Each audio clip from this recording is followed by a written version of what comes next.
All right, time to get down to the final updated, reported episode of the Mr. GLOAT podcast, ladies and gentlemen. And guys, I'm tired of doing reported updates about things about this or that, recent updates. Like, I'm not saying that it's a bad thing. It's not like how Counterpunch Boxing releases videos every day about, Daniel Dubois is in Brazil partying, or days this or that, or how, Moses Atama is ready for the fight. Oh, and then he reports another video of Alexander Usyk saying that Moses Atama is not ready.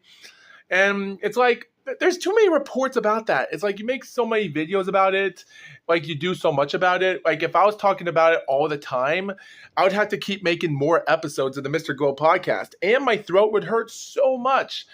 Well, I can't calm down my own breath every time when someone does that, so who knows. But I will say this though, guys, I'm already done with the updated rankings of boxing, so I wouldn't really say it anymore. But I will point this out, if the WBO rankings come out and then the WBA rankings come out as well during the end of August or so on, well, I'll update it because September the 1st or September the 8th, which will be my next podcast after my five-part series of the documentary of the road to the Undisputed Minimum Weight Championship, which is coming out in a few days. And today is Friday. Well, today is Thursday right now, the 21st. And it's been like about a few days when I released my Mr. GLOAT podcast of how I felt with Mizuki Hiruta and thing about Moses Atama and the Dillian White thing, or Nick Ball, considering never expected a lot. But I've already talked about that stuff already, and I'm like, well, I'm not going to repeat everything again, because what's the point of repeating that stuff over and over again? So what's the point? But ladies and gentlemen, before that stuff came on, guys, I forgot to point this out in information. Even though it's already been a couple of days or yesterday or so when I actually released the episode. So as I'm recording this one. So the updates report that the WBC rankings on August the 8th, which is a week ago, the updates are this. Now, Lawrence O'Colly is still number 1 in the WBC. Daniel Dubois is number 2 in the rankings right now. And like I said before, last month he lost the IBF title, so now he's back in the 15 rankings. So it is what it is, meaning that nothing's changed. Guido Vianello was number 15 last month, and he got dropped out of the rankings. What happened to number 3 and number 15? Simple. From number 3 to number 15, and the guy that now dropped out of the rankings, like Guido Vianello, all boxers went down one spot because of Daniel Dubois. Yeah.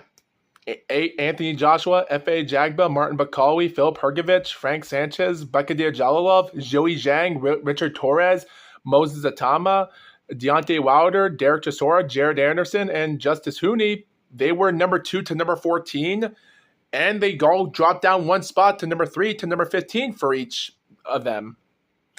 Because Daniel Dubois is, well, he's in the rankings. So, yeah, Daniel Dubois is number 5 and the WBO, and number 9 in the IBF, and number 2 in the WBC after his loss. The WBA doesn't care, which is good because, hey, he was a former WBA regular champion, so let's not give him a chance to fight against Kubrat Pulev. If Kubrat Pulev even cares. So technically, there's nothing much about that.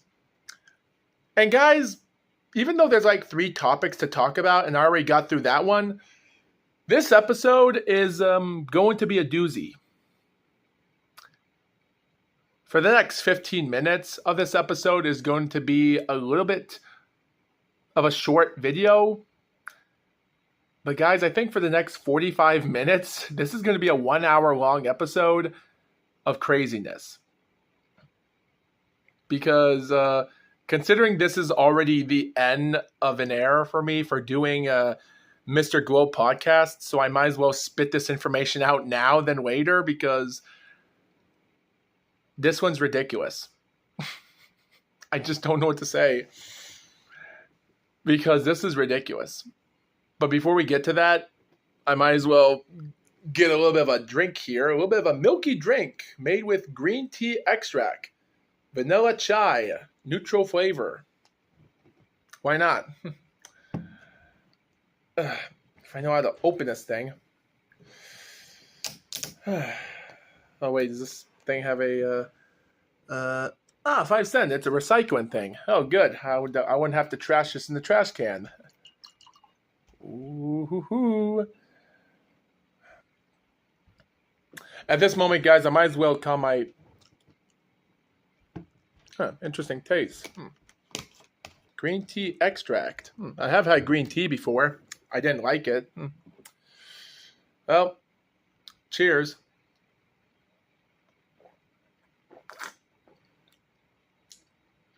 Oh yeah, that's definitely vanilla chai there.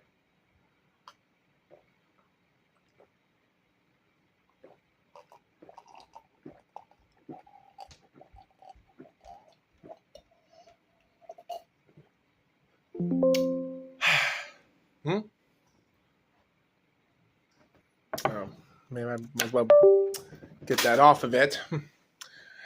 Oh yeah, maybe I should plug my mouse in while I'm recording because my computer mouse isn't working. It doesn't want. I think I broke it or maybe got wet because sweaty. Had for now 2 years now, so can't say much about it. All right, so guys, the final updates, I will say this. So guys, as I'm recording this video, the world titles have already passed, which have ended like just a few days ago. Like as I'm recording this, the Mr. GLOAT podcast I've already uploaded for my review of the world titles have already happened it's already been uploaded an hour ago. So today's Monday the 18th right now, and we're a few days away from this episode being uploaded. So do I have any thoughts about what's going on right now today? Well, not really. Oh, wait, it's the 17th. Oh, forgot. I gotta keep track of what day I'm in. I keep forgetting it's Sunday, not Monday. The 17th. Crazy. But anyway, guys, that doesn't matter. So, considering what else can I say about... Guys, there's just not a lot. There's not a lot of interesting things happen in the month of August when it comes to boxing matches, which is good for me to take it easy. I'm just happy that I managed to get a lot of good things done and probably listen to some music. You know, songs like this.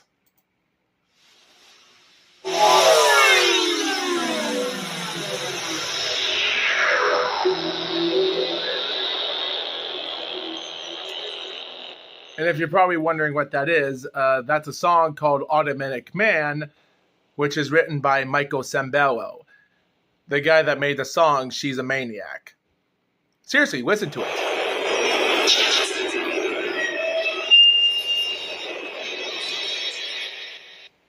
Yeah, okay. I'm not gonna. I don't want to get copyrighted, but the song is called Automatic Man, and it's like I said, it's Michael Sembello, the guy that plays the guitar for Stevie Wonder back in the mid to late 70s, and of course, like I said before, he's the guy that created the song She's a Maniac, which this was also the second hit, which I kind of like the song Automatic Man. Kind of like it. Not bad. I will say, though, guys, with everything going on, is there any other type of stuff I can go forward and start thinking to myself, is there anything else to talk about? Well, yes. Only just a couple things. So, guys, here's the information. So, guys, the World Championships in boxing is different because with everything going on, this is what we know. So, So with all undisputed championships, Alexander Usyk, every single belt he's won. Great. The other championships are different, as follows. Kubrat Pulev is the regular champion of WBA, followed by Fabio Wardley, the interim. Agit Kabayel, WBC interim, with Joseph Parker, the interim WBO.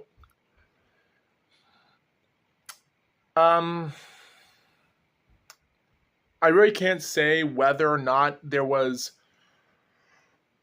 a lot of interesting things going on, and because I really can't tell if I was even in the right state of mind to understand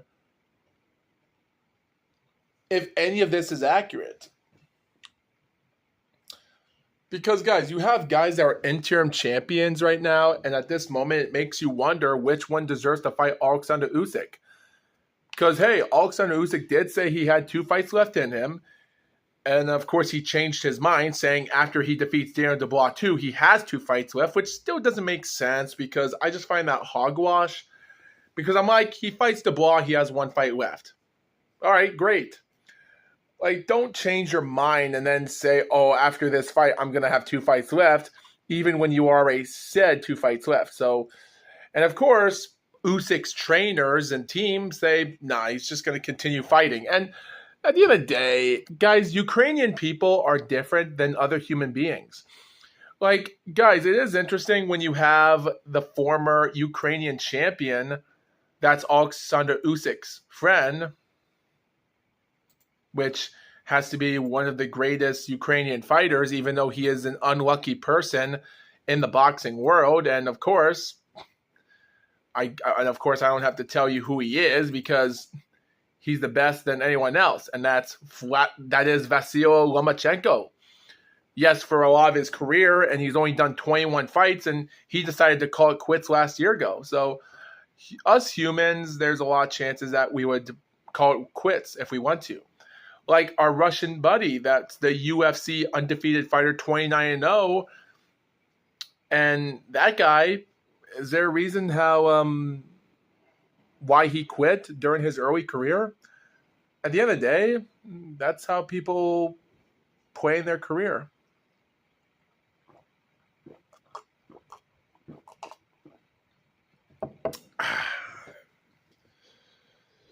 And if they call it quits, then they'll call it quits. There's just nothing much I can say about it. So, but here's the thing, guys. With Ukrainian boxers in history, guys,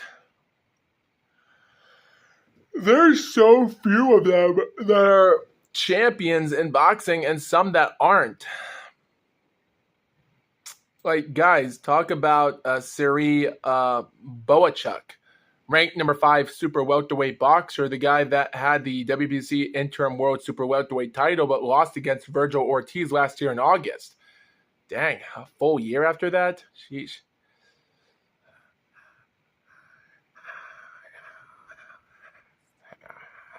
And then, wait, did he fought for the WBA title? I don't know. I think he did. No, maybe he did.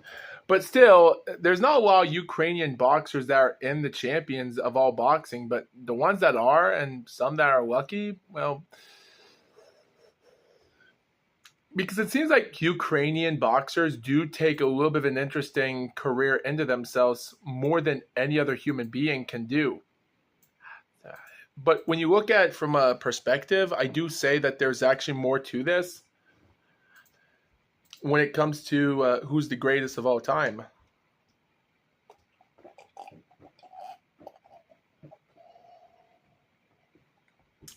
Now, I will say, though, guys, there is a lot to be said about this, but yet again, if I had to explain so much about boxing over and over again, it would just get annoying, because it's been annoying ever since. So what's the point? So my final opinion about this is whatever's going to happen in the future, I might as well take time off and wait until 2025. Now, guys, what am I going to do after my 100th episode, which will come out next month? Because September, I'm only going to take probably just one episode a week until after the Canelo Alvarez versus Terrence Crawford and the Naoya Inoue and Israel. Is it the Israel Madrimov fight that Inoue is fighting? Naoya Inoue versus Murodjon Akhmadaliev for the undisputed super bantamweight. And that's going to take place on the 14th, one day after Terrence Crawford and Canelo Alvarez happens. But guys, I am going to say one more information about that. Now for Naoya Inoue, whatever he does at this moment, even if he does go up another weight class, that's good still.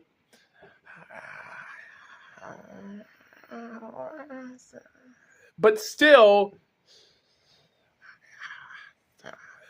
I just think it's going to be interestingly tough. Because 2024 and 2025 brought in a lot of toughness from him. From Luis Nure, and then how he took a couple interesting fights from a Tijo Doheny undefeated in Japan and got his butt beat. And had Sam Goodman chicken out twice, only for him to take on a South Korean fighter, which wasn't his fault. And then Ramon Cardenas did the unthinkable on Inoue, and surprisingly, that became more crazier than Luis Nuri. So even when he does win against Akhmadaliev, depending on what the final moment is, because the 100th episode will come out in the mid part of September, which I am going to say might be on the 19th of September or the 20th, because there is no podcast at this time. And on the 8th of September is going to be my 99th episode, which is actually 2 weeks after after I finished with the Road to Undisputed Minimum Weight Champion, which is the final week of August on the 25th and 29th. So when I upload that on the 8th of September, which is Monday, and for its 30th anniversary of UFC 7, which I'm going to try to take it more precautiously, more interesting as best I could. And then probably on the 19th of September, which I think I'm going to do it on the 20th. We'll see what happens. Oh boy, man, my breathing is not really doing a good job today. Thank God I'm already done with these podcasts. And it's a good thing, guys. I've already did a lot of episodes of doing Shotgun Saturday Night right now because my throat is really not happy. By the way, guys, I already did Shotgun Saturday Night episodes 7, 8, 9, and 10 on the 23rd, 30th, the 6th, and the 13th, and did the 20th and the 27th. I already did episodes, so I'm already going to take time off. And because, guys, as I'm already doing until 20 episodes of the Mr. GLOAT, or the Shotgun Saturday Night, which will be episodes every Saturday, I'm already preparing on doing episode. Am I going to do something here? So if I'm actually on a 1, 2, 3, 4, 5, 6, 7, 8, 9, 10, 11, 12, 13, 14, 15, 16, 17, 18, 19, 20. Okay, episode 20 will be on the 22nd of November. And then 21, 22, 23, 24.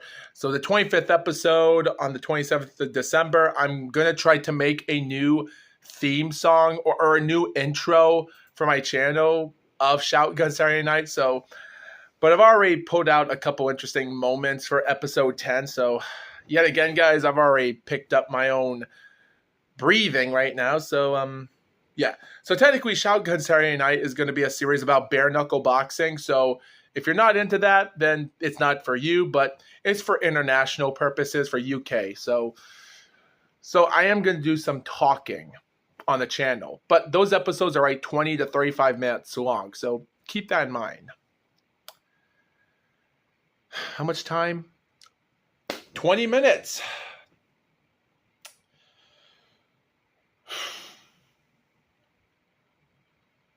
Okay. I want everyone, please sit down. I want everyone to sit down right now.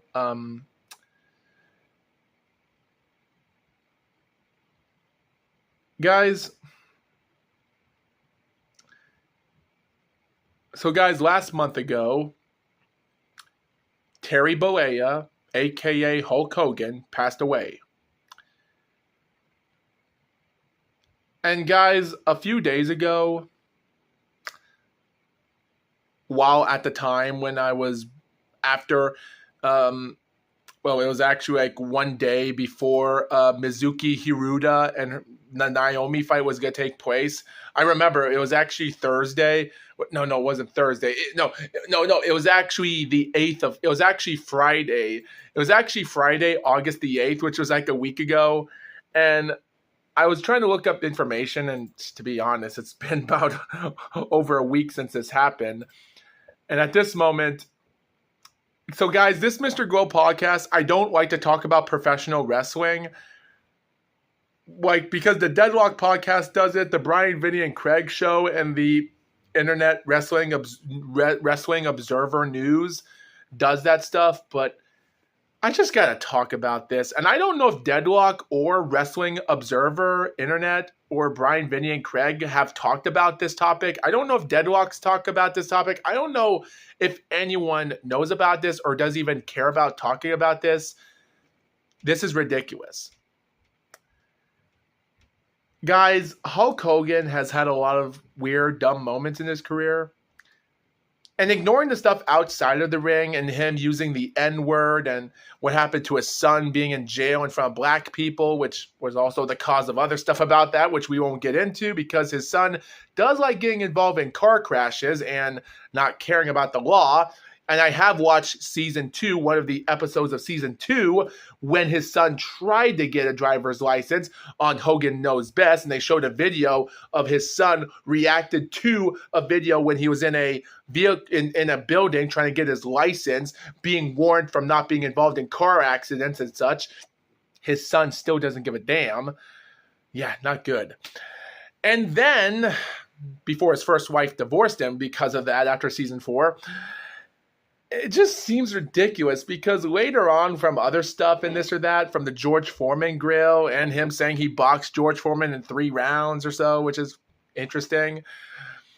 And it's crazy that George Foreman passed away this year, which is ridiculous. And sheesh.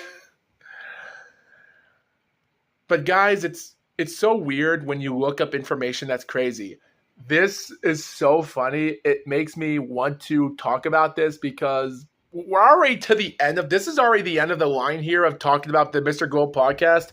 And this is my last video I'm ever going to record right now of doing this information, even though next week is going to be a Monday and Friday of a 5 episode of 1 day for each 5 episode weekly of just 5 episodes a week of doing the minimum weight championship history of boxing. So at this moment, I've already done all those episodes. So at this moment, and also considering we're only just about 3 weeks away from, guys, I'm already like, yeah, guys, I'm 3 weeks away of doing the Mr. GLOAT podcast of the UFC 7 event show in 95 right now for its 30th anniversary. So at this moment, I might as well spit all this information out because it's ridiculous. Because guys, here's the thing. Hulk Hogan had a great wrestling career during the start of the 70s and then 80s. And then around 86, ever since he took on King Kong Bundy in WrestleMania 2, his brother, older brother, Alan Bollea, the brother that might have beaten the living crap out of young Terry Bollea when he was a kid, which might be funny. He gave him a bad haircut, which is funny because I loved in WCW 2000 where Hogan joined the New Blood, or saying the Fun BFU New Blood thing, and the old young Richmond stable versus the New Blood stable. And he was arguing with Horst Hogan saying, oh, I should have kicked my brother's A when I was a kid brother, when in reality, his older brother, Alan Balea, that died from cocaine and addiction, 86, was the one that was older than him.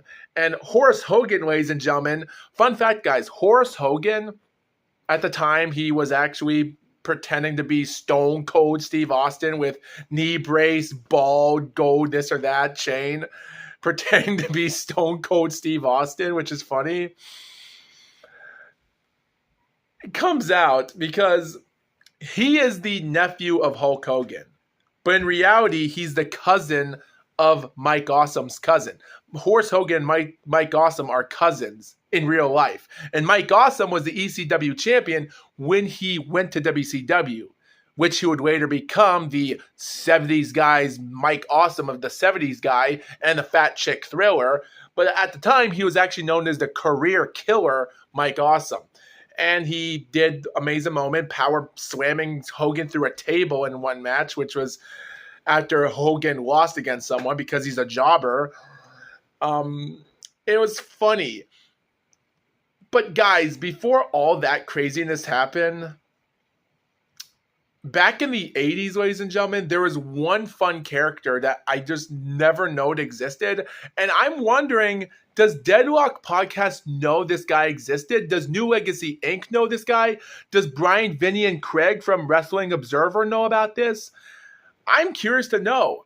So guys, when Hogan passed away about last week ago on Friday, the first week of August, partly the first week, on Friday, or second week, because the first was August, and August the 8th was the second week of Friday, so second week, which was a week ago, I tried to look up information about Hulk Hogan and his feud with any other fighter, and after looking up names like Hulk Hogan versus Abdullah the Butcher, if any of that existed, like I just typed in Hulk Hogan versus Abdullah the Butcher, and surprisingly, I wouldn't say much about it. Like, there is a video in the car where Abdullah the Butcher on working Hulk Hogan. There was an interesting YouTube short about that, or how Butcher says Hulk Hogan originally convinced Vince McMahon to hire him. So can't say much about that.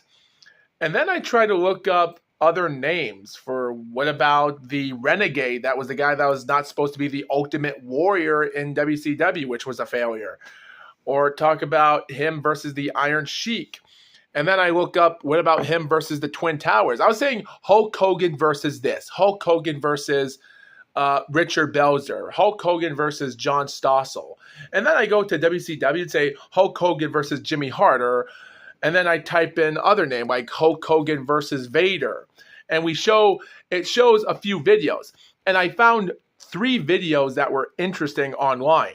One was the steel cage match, which had the full event and this or that on the Bash the Beach 95. And then it showed one of the Super Bowl V, which was Super Bowl 5, which took place in February of 95.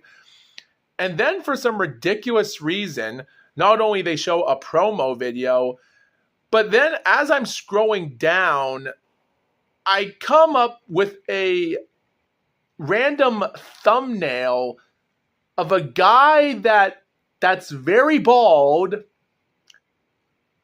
has the same mustache, white hair around like Hulk Hogan, wearing blue piss gear, looking like the Nature Boy, Ric Flair from afar, but close up, he looks like Hulk Hogan, only he has Hogan's last name, but his first name, he has the Macho Man's first name.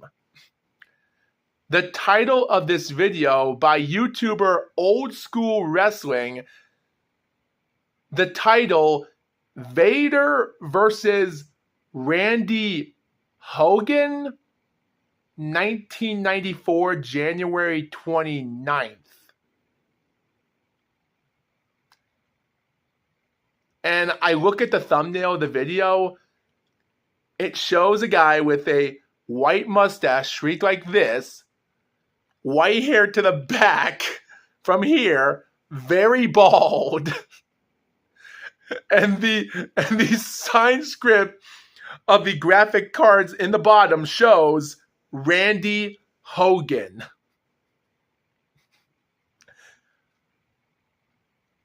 And that's when I realized, what the hell is this?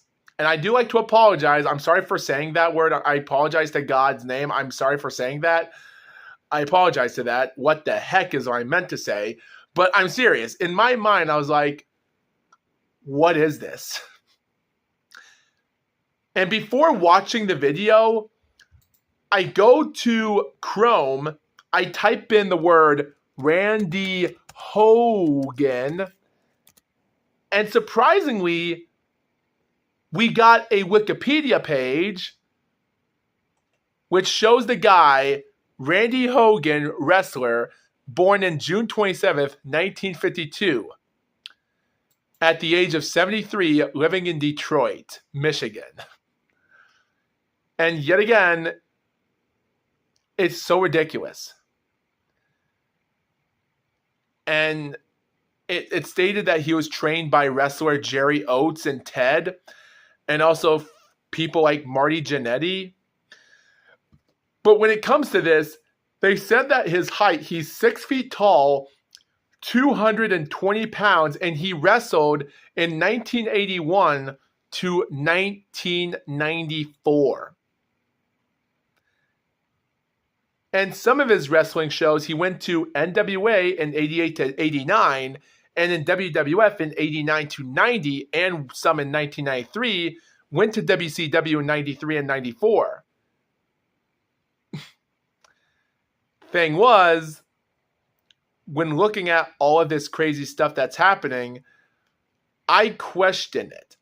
And it said that he retired from pro wrestling. But when I tried to look up more information, I found an interesting piece of information which gets my mind even more ridiculous by the minute. Because I found another online site titled onlineworldofwrestling.com, and this is the funniest crap I've ever seen. So Hogan is 220 pounds, 6 feet, barely a gut. He has a gut like Hogan today had before he passed away, depending on what he was. He's skinny as heck. It's like he's not on steroids. And the last time they updated this page was in March the 26th, 2020. During when the virus was coming to America. His notable feuds are Buddy Valentine and the Cuban Assassin. He's male, and his living status is living, and his type, he's single. And then they show us a photo in the bottom. By the way, they actually have a video, which is the same video of the Vader and Randy Hogan thing of the 94, which I'm about to review that video, because it also has on that page as well, which is surprising. So you can click on it if you want to. But when you scroll down the bottom, you see a picture of Jim Cornette holding on to a card that, like, it's like this. It's like he's holding on to something like this, points to Hogan, trying to look good on the camera with his mouth open wide with his glasses on like this. And Hogan has his left hand like this, and he's doing the Hogan pose, but he's looking this way away from the camera, doing the weirdest stare of all time, looking at someone from that direction while the camera's this way. His eyes are bulged out wide like they're about to pop out, with a weird smile like, "Arr!" It's so weird. And he has chest hair. Randy Hogan has chest hair. What the heck is this? This is... Oh my God. It's so hilariously stupid. But here's what makes this moment in history funny. We go down to the title history, and it shows Hogan just like on Wikipedia, but on this page, it's more different than the Wikipedia page. So the accurate thing says here, the title history. Alabama Junior Heavyweight Champion, Alabama Tag Team Champion, the Georgia Junior Heavyweight Champion, the Georgia Tag Team Heavyweight Tag Team Champion, which both of those tag team champions were both won by his opponent or by his tag team partner, Butch the Warrior, if we know who he is. And then it also shows Florida Junior Heavyweight Champion defeating Slick Willie. And of course, he defeated Buddy Valentine for the Florida Heavyweight title, which we're going to get to that information soon because I still question that. And then it says that he became the NWA Junior Heavyweight title by defeating Downtown Denny Brown. And then the bottom of it shows black dark letters with the last word all typed in caps, says, "This title history was provided by Randy Hogan himself, most of which cannot be confirmed or verified anywhere." Anywhere, all in caps. But the best part about it is this. We go to career highlights and it says Randy Hogan was Dustin Rhodes' first TV opponent. Rhodes was teaming with Kendall Windham as the Young Broncos. And the next section shows Randy Hogan owns a restaurant in Lakeland, Florida and remains in reasonably good health. Are you sure about that? Because as it says reasonably good health, you go way down to the bottom section where the last thing says Randy Hogan wrote, which means, quote, "Although 3 heart attacks in the past 10 years have retired me, I still love to follow the sport a mark forever, I guess. Thanks again, Randy Hogan." He had 3 heart attacks in the past 10 years, which made him retired in wrestling, but he still loves and follows the sport in a mark forever, I guess he says. You're telling me this guy had 3 heart attacks in 10 years and he's still alive today? Dude, freaking Randy Hogan is born in 1952. What the heck is this crap? He was born in 1952, and Hulk Hogan he was born in June the 27th, 1952, and Hulk Hogan, as of right now, as last week, because on August the 11th, 1953, and he would have turned 72 years old last week ago as I'm recording this episode, keep that in mind. He's actually 1 year... Randy Hogan is 1 year older than Hulk Hogan. It's so ridiculous. This guy had 3 heart attacks and he's still surviving to this day, while friggin' Hulk Hogan had to take needles up his womp womp. In over 300 occasions, he had the same type of muscle injury for God knows why.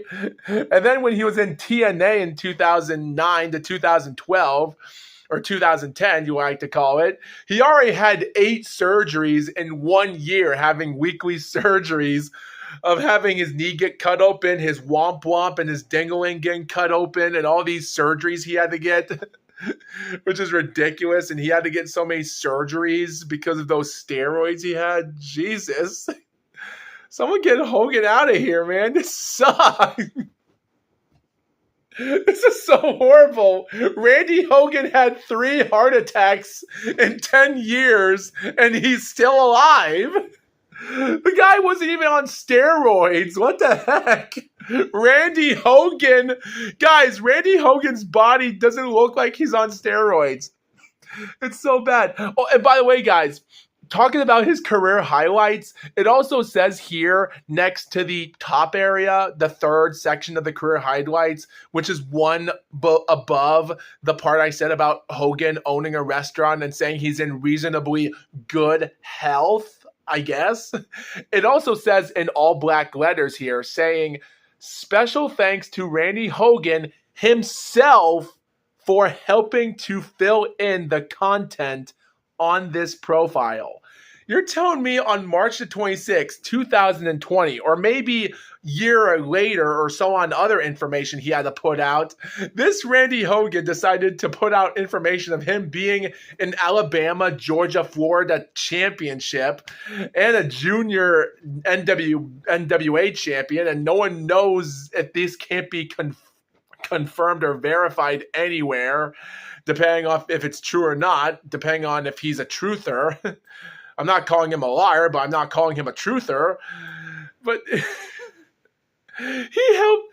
Hogan helped himself filling in this entire content on this profile on Online World of Wrestling. And guess what it also says here?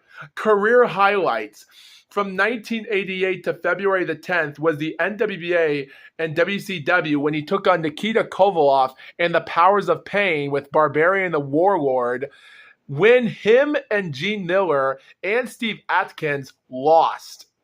Later in other matches, he lost against guys like Larry Sabisco, defeated Randy Hogan. The Powers of Pain had a rematch days later and lost. Rick Steiner defeated him a few months later. And of course, the 1988 match of November with him and Abdullah the Butcher was crazy because I managed to find a video of that online, which showed the end of the match, which showed Abdullah the Butcher putting his right foot on Randy Hogan's neck, trying to kill him. And he just steps on his left foot on his chest. And he's just standing in the middle of the ring trying to murder Randy Hogan. And like, dude, it was so messed up.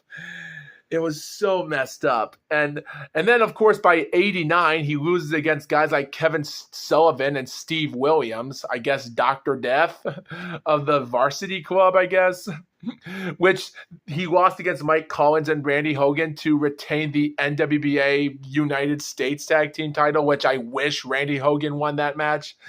He lost in rematches against them in 89, and oh my gosh, he lost against the Road Warriors as well. And then he went to Wrestling Challenge and Superstars in May of 89, losing against guys like Dino Bravo, Ted DiBiase, when he became Scott Colton, which might have been his real name, the Ultimate Warrior, the Twin Towers, Mr. Perfect, the Superstar Bad News Brown.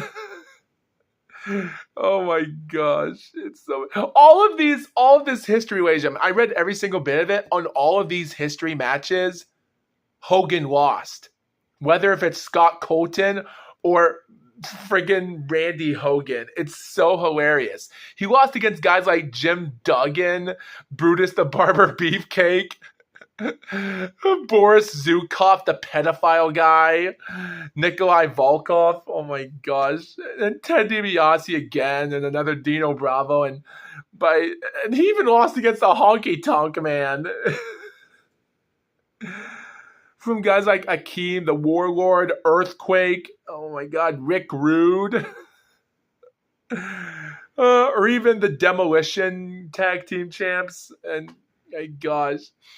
And by 1990, when his last match, he lost against the Power of Glory, the Hercules and Paul Roma, he was out of wrestling for then. But then in 1993, he went on to have one other match in Wrestling Challenge against the Head Shrinkers, lost, shockingly. And then, of course, in January the 22nd, 1994, do I have to tell you what happened to that Vader match? Let's get to that now. Oh, in April, 3 months later, he fought against the Nasty Boys, Brian Knobbs and Jerry Sags, only to be defeated by his tag team partner, PJ Walker, for the Nasty Boys retaining their WCW tag champions. So, yeah. So, all of these career highlight matches are all matches of him losing every match, not one match won, which begs the question if he is an Alabama, Georgia, Florida champion. I don't know. Oh, yeah, and one other thing, guys, before we get to the match. It also says here that Randy Hogan's finishing moves are the RH leg lock, Randy Hogan leg lock, and the Hogan leg drop. And I'm questioning to myself, has he ever done any of those finishing moves in any of the matches he was in the major promotion? when he lost against those matches, because I realized, why did they make Randy Hogan a jobber? I don't know why they thought this was a good idea, and it was ridiculous. But guys, this is the funniest part. When I was watching the match before, when I looked up the match itself and watched it, the match starts out differently. So we have a guy that's in the ring, a referee, an announcer. The referee stinks, by the way. We see a guy with a blue underwear piss gear that looks like the Nature Boy gear on, wearing the Nature Boy gear, but we don't get to see his face, actually. The announcer announces the guy entering the ring secondly, and he calls him first while the first wrestler is already in the ring for some reason. Don't know why. It's kind of weird, but I do kind of find it hilarious because, guys, when the Patriot in WWF was entering the ring after he cut a promo against Bret Hart when he was going to take on Rikishi, the guy that was in the thing with, the Iron Sheik and that whole thing and such, when he was undefeated in wrestling, I don't have to talk about that. When he came into the ring, and the announcer didn't announce him yet until the Patriot came, so who knows. But yeah, Vader comes into the ring accompanied by Harley Race, which he'll play a part into this episode. He comes out as Big Vader. He comes into the ring with his awesome gear on, as we love, and the announcer comes out fighting out of California, and the camera cuts to this guy, oh my God, with ugly eyes, a big stupid ass mustache, and as they're announcing him at 220 pounds, 6 feet, Vader, like, guys, the camera is cut so close to the shot of Hogan's face, close into his face, that Vader cuts in and blocks half the camera, shows out, exposing his right arm and shoulder, blocking Hogan from the audience. It's so ridiculous. And Hogan, as they announce Randy Hogan's name, he comes out, he gives us this weird smile, like,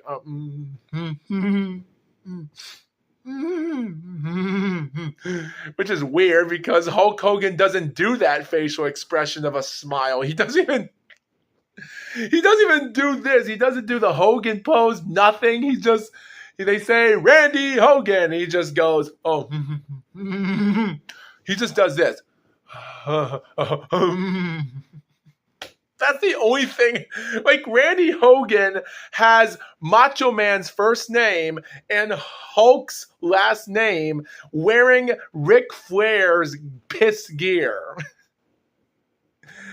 Dude, this is horrible. And by the way, consider this is WCW. This is WCW Worldwide. We're a year and a half before Nitro was a thing in the fall of 95, so keep that in mind. So there was no Monday Nitro stuff back then. But yeah, it's so weird. So the match starts. Both guys study each other, and Vader doesn't hesitate by throwing out some runs, pushes. He puts in a huge arm to bend out Randy's arm, and then he throws a left clothesline early in the match, brings Hogan down, and Hogan doesn't even try to do nothing. He gets back up, and then Vader picks him up, and then he does the Warrior Splash, slams his body belly first, and dude, when looking at that, I was like, yeah, no wonder he might retire soon this year after this year's over, because this match might have ended his career. Vader picks him back up. He puts his belly to his belly like this, holding him, and he falls down, dropping. It wasn't a body slam. It was like, I don't know what they call that move or what the move is called. It just, Vader drops down to his belly with Hogan's back exposed to the canvas, and it was just so crazy. And then he goes rope to rope to rope to rope to rope like he's in a 2K video game glitch computer character, and goes for the Warrior Splash, which is ridiculous. The referee's doing 1, 2, and then Hogan kicks out. The referee's bad at doing his refereeing because he doesn't know how to do counting of score. I don't get it. And then he takes Hogan to the corner. He's throwing multiple punches at him, and Hogan's down. He's dead. So he picks up Hogan again. He does the slam and then just throws his body straight down. He doesn't body slam him. He just picks him up like this with his hand on his crotch here, this, and then he just bams his body straight down to the canvas. And then he goes for his finish move. He goes to the second middle rope. He's bouncing like a trampoline. And as he does it, he lets go, throws his legs in the air while holding onto his arms on the top rope, lets go, and lands his belly straight on Hogan. Keep this in mind. Vader is over 300 pounds. He's like a big, fat, baked potato. But man, when he does that move spot, you better believe it. He is that dangerously good. I don't know why Vader was not much of a heavyweight champion as he should have in major promotions, but still. But as the referee counts 1, 2, Vader gets off because Harley Race interrupted him, telling Vader to go back to that corner rope, and he does. He gets on top of the rope, gives some second time, and before he jumps, Hogan's left leg is twitching for a moment, and instead, I thought he was going to do a shooting star backflip, slam his body, but instead, Vader just does a 180 turn, jumping off the top rope, and slams his body to Hogan, which is still scary, and before the referee's going to go for a 1 count, he gets off. Harley Race yells at the referee to check if he's all right.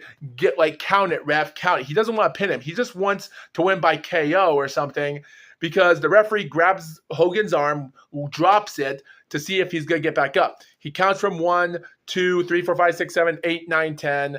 And Vader's just standing on top, standing above him. Hogan's not even trying to move. The referee rings the bell, winner by KO. Nick Patrick, with his mustache again, enters the ring to check if Hogan's all right. They send another referee out there to see if he's all right as well. Vader sets up his left boot and tries to kick one of the hands off the referee and steps on him, but Nick Patrick persuades him to not, just tells him to get out of the ring, just go back to the dressing room. And that's what Vader does. They show us a replay of the slam, and they show the top rope finishing move that ended the match, which, okay. And that's it. And at this moment, I was like, guys, there was a moment in time when I thought Hogan was going to kick out and he's going to go for the and then Vader was going to punch him and he was going to do the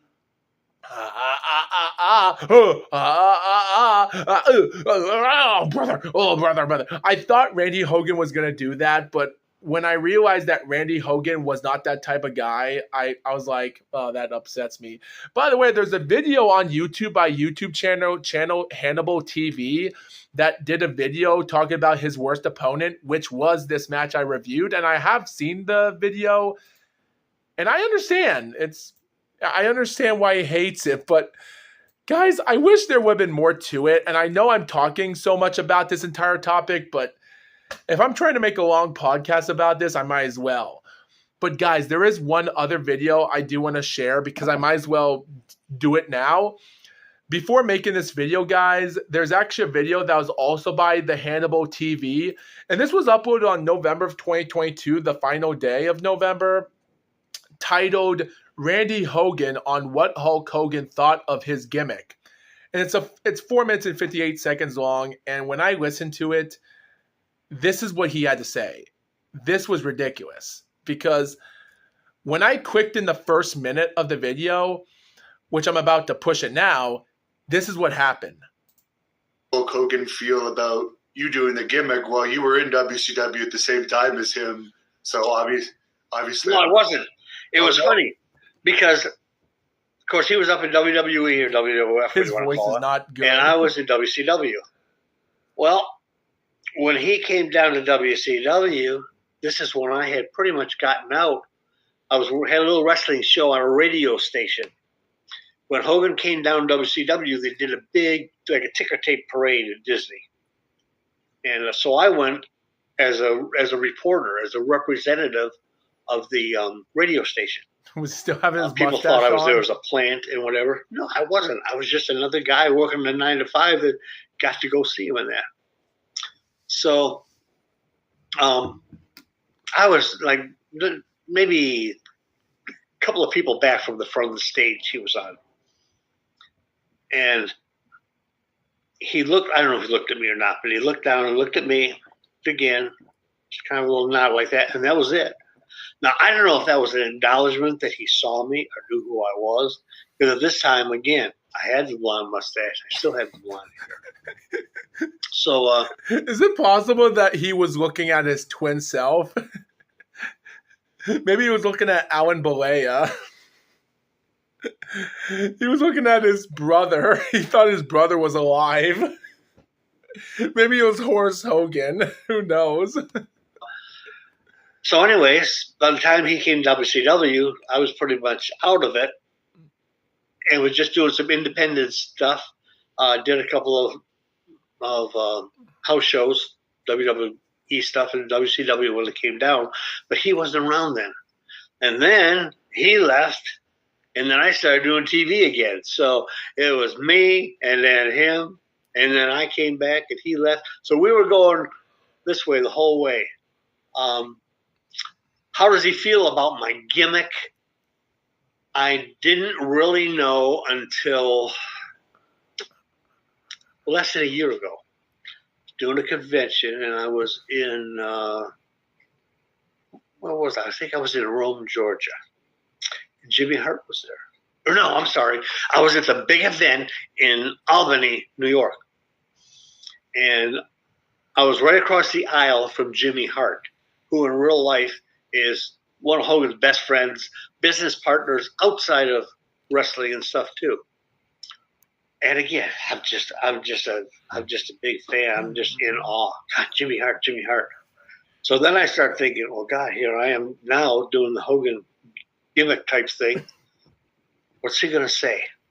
So I drew a set and I walked across the aisle and say, Jimmy, could I have a picture with you, please? And Jimmy Hart is like a hamster on crack. I mean, yeah, sure, baby, sure. Come on. Oh, here, baby. So he's going that actually explains it. He is on crack. Got a little picture with him. Thanked him, for the opportunity and that. And I said, I appreciate it because I felt a little uneasy because I really wasn't sure with the Hogan thing, and I know you're close to him. That he laughed. He said, listen, brother. He said, not that you're the topic of conversation. He said, but we have seen you. We know of you, talked about you before, and I think it's great. He said, we have no problem. He said, because I've never gotten in any controversial. I never did nothing bad. I didn't get arrested for stuff. I didn't do drug thing. I just it doesn't look like he was on steroids. When he turned heel NWO, and I was doing it, independent stuff, then I went, not NWO, well, I call it HWO. Same outfit, Hogan's World Order. What? So I turned heel.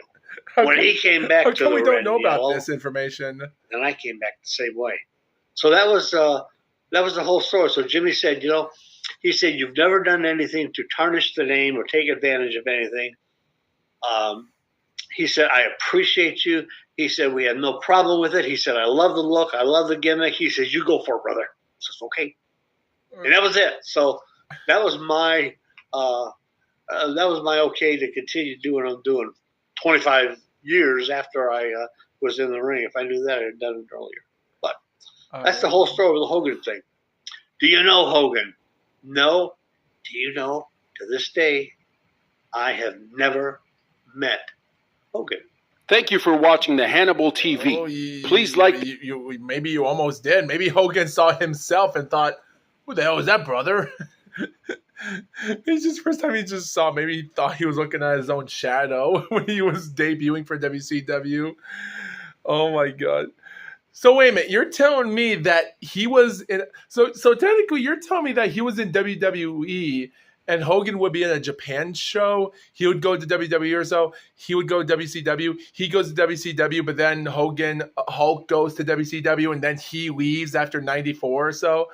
When Hogan went to the company, like, guys, why did they do the same thing like Goldberg did? It's like, guys, WWF back around 99 or 2000, when Goldberg was still a popular wrestler in WCW, they had a new character named Gilberg. A guy, short dude, skinny dude, and he had the same gimmick and the same theme song, and the fans chanting, Gilbert, Gilbert, and it's just so ridiculous. I love that Goldberg beat the crap out of him. Why did they do something similar to that? I just have Hulk Hogan do a storyline of beating up his brother. Oh, I should have kicked Alan Blair should have kicked my ass before I kicked your brother. I can kick your ass, brother. I'm about to kick my cousin Horace Hogan's ass, brother. Dude, guys, that would have been awesome. They would have had Mike Awesome and Horace Hogan cousins, and then had guys. You know what they should have done in 2000? Guys, you know what they should have done? Now, depending if the heart attacks were a problem for Randy Hogan should have went back. Maybe Vince Russo or maybe Eric Bischoff. I know Russo didn't like Hogan, but at least he would have done something different, or maybe Eric Bischoff. Because when they were in WCW, they already promoted out with Horace Hogan having a feud with Billy Kidman, trying to be the next star. They should have instead, when they brought in Hulk Hogan, they would have had a surprise guest. Better yet, maybe they would have had Randy Hogan coming into the ring, beating up the entire group.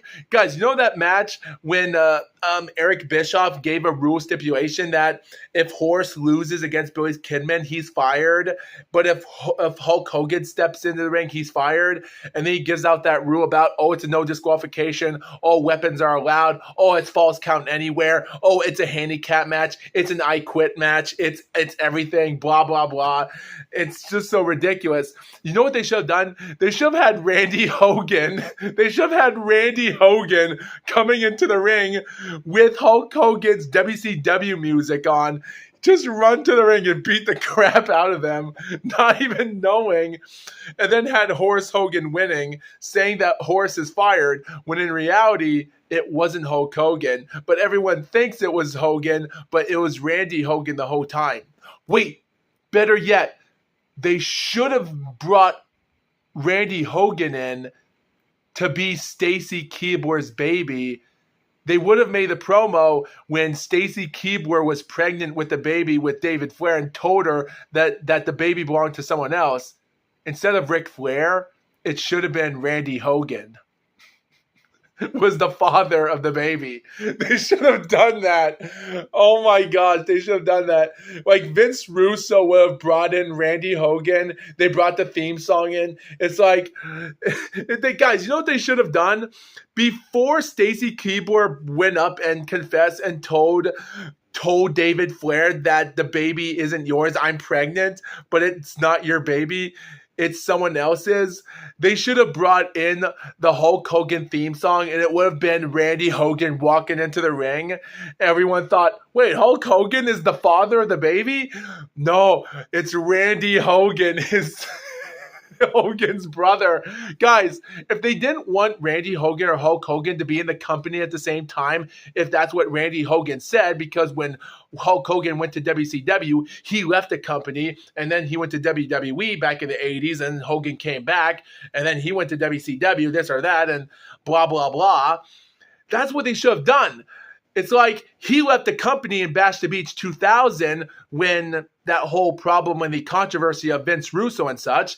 And then a couple months later in September, when Stacy Keibler was pregnant, they would have brought in Randy Hogan to be the hero of the show. He would have been the father of Stacy Keibler's baby. Guys, that would be the best storyline ever. It should have happened. It should have happened. Guys, you know what would have been better? They should have brought Randy Hogan. Guys, remember the storyline when Randy Orton was the career legend killer in 2006 when he was beating up all these legend wrestlers? And before SummerSlam 2006, he was going to fight against Hulk Hogan, and he brought in that Hulk Hogan impersonator. It should have been Randy Hogan impersonating Hulk Hogan instead of whoever that jerk-off guy that didn't know how to do a clothesline because he messed up and got that botched boot on Hogan, just got beat up crappily and got thrown out of the ring for how bad he was. They should have brought in Randy Hogan to be Hulk Hogan's impersonator, or so on or so forth, just for the fun of it, just to have Hulk Hogan beat up his brother Randy for impersonating him and working with Randy Orton because his name is Randy Hogan. You know what, guys? They should have done something better. Instead of him impersonating Hulk Hogan, he should have impersonated Macho Man Randy Savage as pretending to do half of a Macho Man impersonation and a half Hogan impersonation. Like, oh yeah, brother, I'm the cream of the crop. Oh yeah, brother. Oh, I'm the cream of the crop. Oh, that's why. Oh yeah, brother. Guys, they should have done something. Guys, they should have come up with a bunch of good ideas to make this whole thing work out. They should have done something.